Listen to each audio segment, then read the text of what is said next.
All right, good afternoon all. Good afternoon, sir.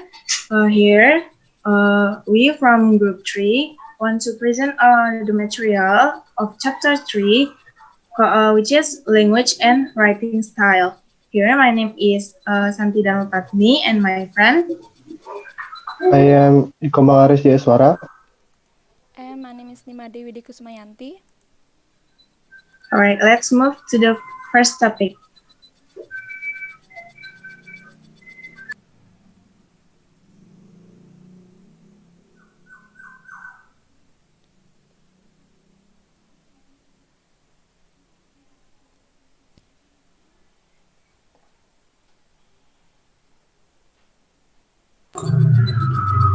So the first one, there's rationales for clear and concise writing.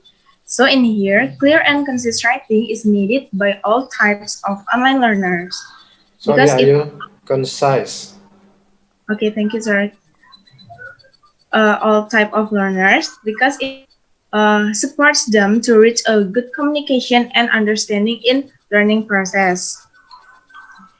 And in this in this chapter, we are going to discuss what kind of pitfalls we need to avoid when we're write on online classes, and which techniques we need to apply when we are writing for online classes.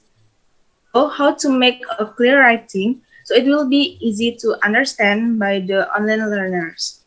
This chapter also discuss writing instruction for activity and course announcement. The next one, we have writing style.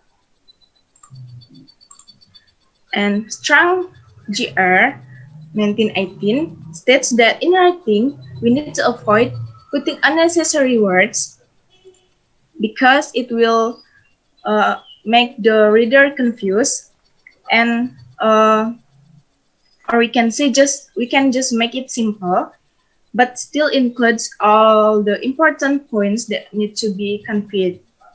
We make it simple, but still includes all the points, all the important points or parts. But it's not that easy to make that kind of sentence of paragraphs because we need some time before we can produce things like that. We need to read it carefully, revise every word or sentence for times, and also we need to do that again and again until it becomes natural to write clearly. The next one, we have paragraphs. So in here, avoid making an enormous block of paragraphs. So enormous here means that like a big block of paragraphs that contains from 7 until 10 sentences, because it will make the reader lost their way in the paragraphs and they will be stuck in the middle of the paragraph and forgetting some important points that they read before. So what can we do to solve this problem? So basically we need to break the paragraph into 2 or 3 if we can. So it will be contain less than 5 sentences, and this will make the reader focusing on only one topic. This also related to the previous part, which is writing style, because after breaking the paragraph, we also need to rearrange the words so it will be more clear and easier to understand by the online learner. With that, next please.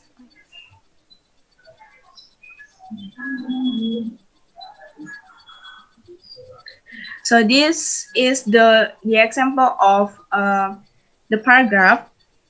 In here, we can see 3 paragraphs that contains of less than 5 sentences. On the first point, we have they told us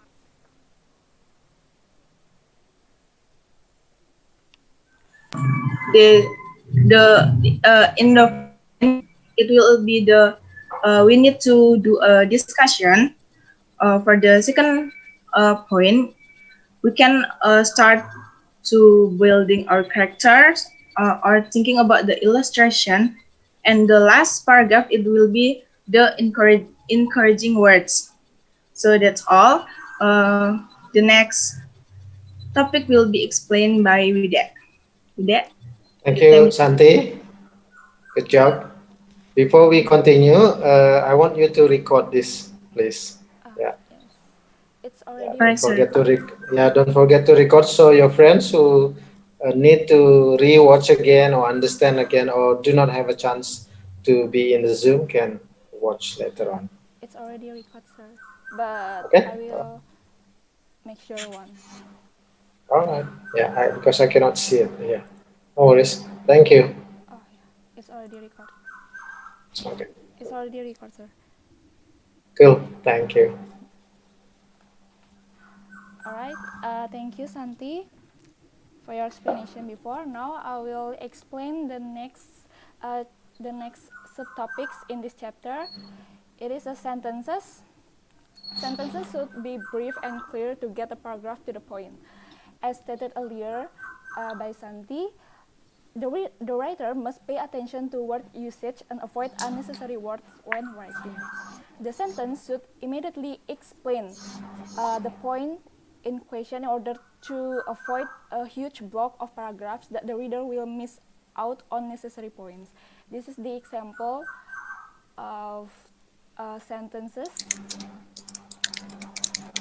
that straight to the point. And next one is words and phrases. In words and phrases, these are the classic set of instructions on the use of words in writing. The first one is avoid jargon, because avoid jargon to make the content of your writing more understandable. Because using jargon may lead to misunderstand and confuse of your writing, because the term is not familiar and not familiar for the reader. And is it better if you use common words to explain when it's possible? The next one is avoid colloquialisms, cliché, and tired phrases. It is because writing is more formal than speaking, so the use of colloquial languages should be avoided to prevent it from distracting your academic writing. Cliché and tired phrases should also be avoided as they are overused and make them lose their meaning, and may seem strange and unreasonable for the reader.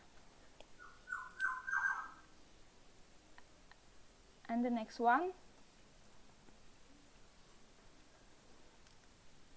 is explain the acronyms. We know that acronyms are sometimes needed in writing to simplify the names of organizations and others. But it is better if using acronyms you complete the writing with glossaries, which explaining the acronyms itself and put them in the same page, because some readers may not recognize these acronyms. This is the example of acronyms. ICT means Information and Communication Technology, and ELT means English Language Teaching. So the next one is provide a glossary or definitions if needed. To make it easier for readers to understand the special terms, acronyms, and abbreviation in your writing, even though you have simplified the language and sentences in your writing, you still need to put or add a glossary in it. Because sometimes, like I said before, some readers might not recognize the words or acronyms that we put in the writing. The next one is tone. Mayer says that using a conversational tone in your presentation will make it easier for people to hear and understand your words instead of using a formal style. Is it because learners feel more comfortable and motivated if teacher using informal or conversational tone in classroom.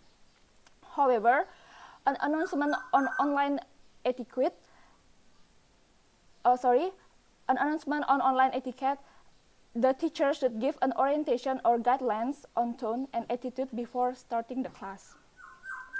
This should include a suggestion on tone, using clear, correct language, and avoiding flamings, such as angry, screaming, or using all caps lock in the writing, avoiding sarcasm, and also being tolerant. That's it. The next part will be explained by Aris. Aris, the time is yours.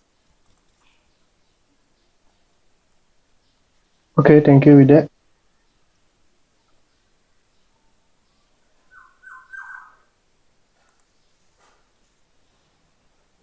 And the next topic is about writing instructions and announcements. So in the online learning, the teacher have to aware to the writing, such as on assignment, activity instructions, and course announcements. And these instructions have to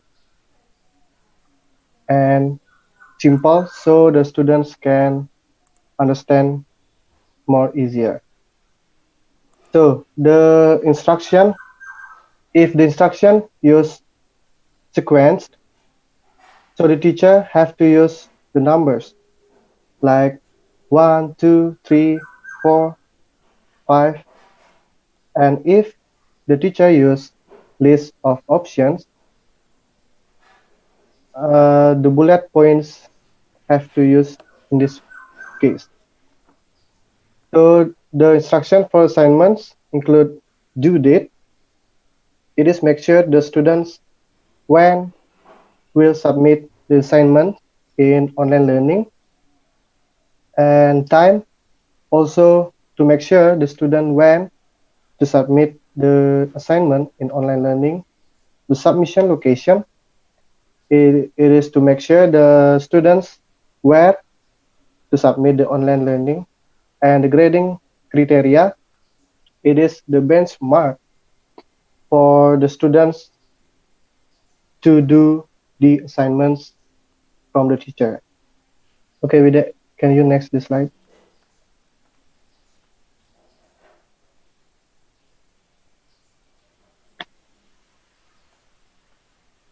Okay, and this is an example of instructions for an assignment. In here, the instructions which use by the numbers because it is sequenced, and use the bullet points here because it is used for list of options. So then the teacher put the submission location in the right there, and also the teacher put the grading criteria in the bottom there at the NB here. So this is the good example of instruction for an assignment. Next.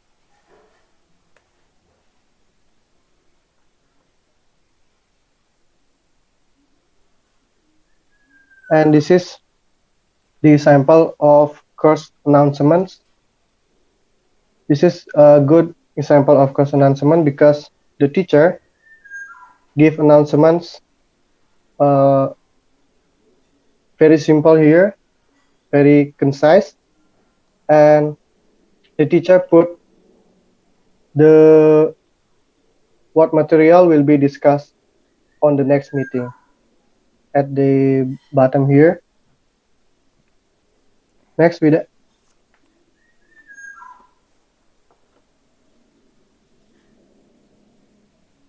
And labeling. Labeling in the online learning is to point out what the teacher want to adding in the material, like graphs, charts, diagrams, and images. And this label should be large enough to read and clearly visible. This labeling have to accurate because the teacher, when put the material, maybe want to add some image, the image have to relate with the material.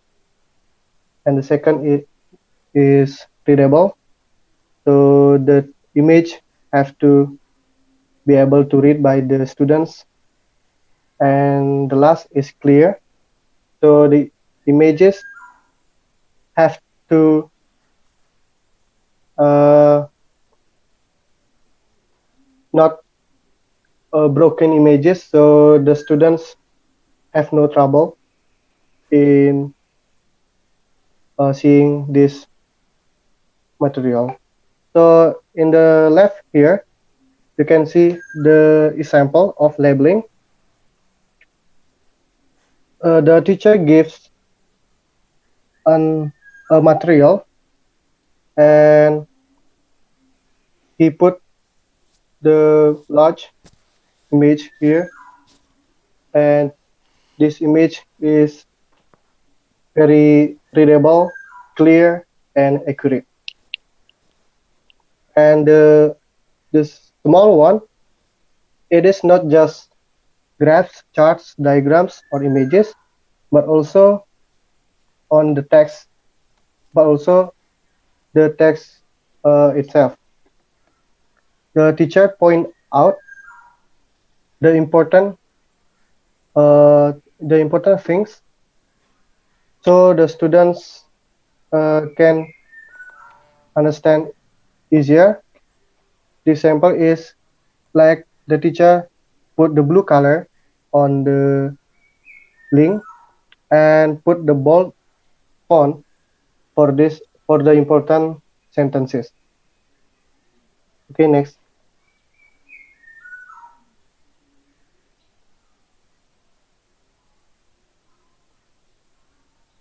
And then while designing online learning, the teacher have to have accuracy. So when the teacher designing online learning, the material have no grammatical errors and have a good language, because this is to avoid the students confused, and the student can understand the meaning of the material or the announcements given by the teacher.